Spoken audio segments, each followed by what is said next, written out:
Isaya 33 ule mstari wa 6. Angalia ilivyoandikwa, nyakati zako zitakuwa nyakati za kukaa imara, za wokovu tele na hekima na maarifa na kumcha Bwana. Vyote vimebebwa kwenye nyakati zako. Yoeli 2:25. Nami nitawarudishia hiyo miaka iliyoliwa na nzige na parare na madumadu na tunutu. Jeshi langu kubwa ni hilo lituma kati yenu.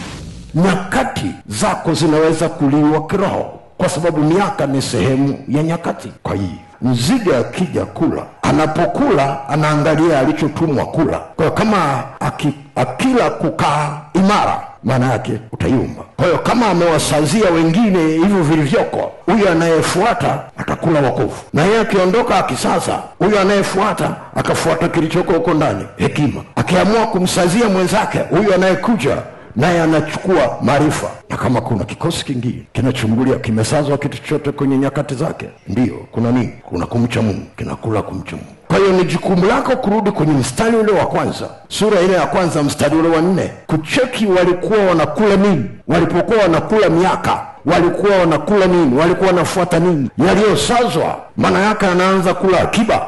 Jeshi hili lilikuwa linafuata akiba. Kila anayekuja anakula kilichosazwa. Katika mazingira ya kawaida, ukila akiba kuna sababu mbili: au matumizi yako yameongezeka, au kipato chako kimepungua. Kwa hiyo Tunutu alipokuwa anakula yaliyosazwa, alikuwa anakula zote mbili, anakula akiba, anakula na kipato kwa wakati mmoja. Utaona inasema sadaka ya unga na sadaka ya kinywaji zimekatiliwa mbali na nyumba ya Bwana. Kwa hiyo maana yake ni kwamba hili tatizo limeenda mpaka kanisani, kwenye nyumba ya Bwana. Ghafla sadaka zimekatiliwa mbali, zimezuiliwa.